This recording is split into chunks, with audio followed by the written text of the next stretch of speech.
So you've got this massive harvest from your garden, right? And you're looking at it thinking, how in the world am I going to preserve all of this without my electricity bill going through the roof? Well, today we're going to tackle exactly that. Let's dive into how you can build a high-performance solar dehydrator that runs on, you guessed it, completely free energy. And really, it all boils down to this one simple idea.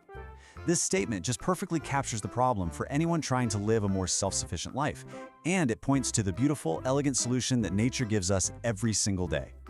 Okay, so let's just look at the difference here for a second, because this is where it gets really good. On one hand, you've got your standard electric dehydrator just humming away for days, pulling power off the grid and jacking up your bill. On the other hand, a solar dehydrator, operating cost, zero. It's a one-time build for a lifetime of free food preservation, all powered by the sun. Now, when I say solar drying, I want you to get a certain image out of your head. We're not talking about just, laying some fruit out on a screen in the backyard. That old-school method actually brings in pests, and the sun's harsh UV rays destroy vitamins and just bleach all the color out of your food. No, we're talking about building a proper, high-performance machine. All right, let's geek out for a minute on the science, because a well-built solar dehydrator is basically a thermal engine, but with zero moving parts. It's awesome. It all works because of two basic principles of physics that team up to create this powerful, non-stop flow of hot, dry air. Okay, so first up we have the greenhouse effect. It's pretty simple.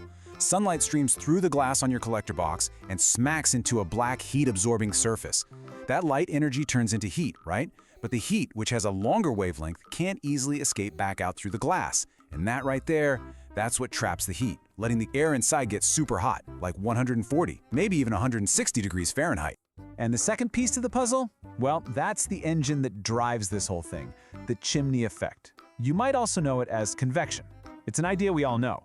Hotter air is lighter, it's less dense than cold air, so it just naturally wants to rise. This is the force that's going to pull air through our entire machine, completely for free. Okay, so now we've got our two big ideas. Let's put them together and watch how this beautiful cycle works. First, cool fresh air gets pulled in at the bottom. Then it flows into the solar collector and gets superheated. Because that hot air just has to rise, it moves up into the drying chamber, where it literally pulls the moisture right out of your food. Finally, that warm, wet air escapes out the top vent, which creates a vacuum that pulls even more fresh air in the bottom. It's a perfect self-powering loop. So you might be asking, why all the fuss about an indirect dehydrator? Well, this is huge. In a direct system, the sun is beating right down on your food. It's basically cooking it, and it kills off vitamins A and C. But in our indirect system, the food stays nice and protected in the shade. You save way more nutrients, the color stays vibrant, and you get much better temperature control just by fiddling with the vents. All right, you ready to get into the nuts and bolts? No matter what specific plans you end up using, any good design is going to have these three absolutely critical, non-negotiable parts. Let's break down the anatomy of our solar machine. First things first, and honestly, this is the most important part. The solar collector. You got to think of this as the power plant, the engine of the whole unit. This is where all the energy gets made. Getting this part right is absolutely key to the whole thing working well. So what's inside this power plant? You basically got three key layers. First, the glazing. That's the clear cover. Recycled tempered glass or a twin-wall polycarbonate panel works great. Second, the absorber. This is the black surface that soaks up the heat. Think high-temp paint on metal, or you could even use charred wood. But here's a little pro tip for you. Put a layer of black metal screen inside the collector, above the absorber. That way, the air has to pass through a hot surface, not just over it. It makes a massive difference in efficiency. Okay, part two. This is the drying chamber. This is the cabinet, the box where all the magic happens. It's where that hot, dry air flowing up from the collector meets your beautiful harvest and gets it ready for long-term storage. Now, when it comes to the chamber, the little details really matter. Your trays have got to be made of food-safe material, stainless steel is best.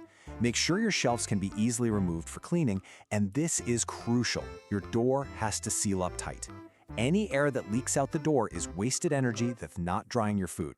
Okay, stop for a second. This is a huge safety warning, and I really need you to hear this. Do not, under any circumstances, use galvanized hardware cloth, that stuff that looks like chicken wire, for your food trays. When that zinc coating gets heated, it can leach into acidic foods like tomatoes or pineapple, and that is toxic. Just don't do it. Stick with food-safe stainless steel.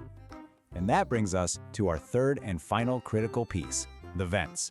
You can think of these as the lungs of your dehydrator. They control the whole system. The airflow is how you regulate the temperature and how quickly you pull moisture out of the food. So here's the setup. You need an adjustable intake vent way down at the bottom of the collector and an adjustable exhaust vent at the very top of the drying chamber. And just as important, every single opening, every vent, has to be covered with fine window screen.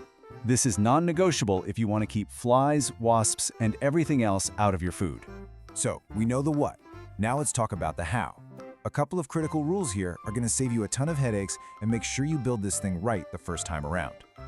Okay, listen up. If you only remember one number from this entire breakdown, let it be this one. To get the most sun possible, the angle of your solar collector needs to be equal to your latitude, plus an extra 10 to 15 degrees.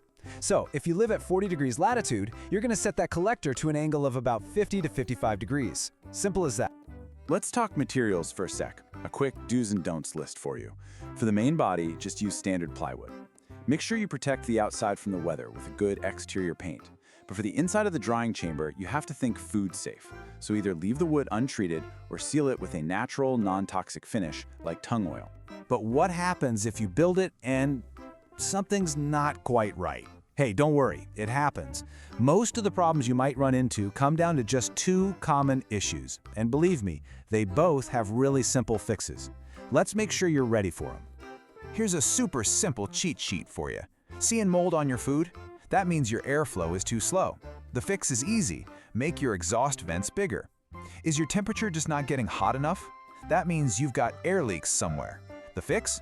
Go over every single joint and seam with caulk and put some weather stripping on the door. It has to be airtight for that chimney effect to really work its magic.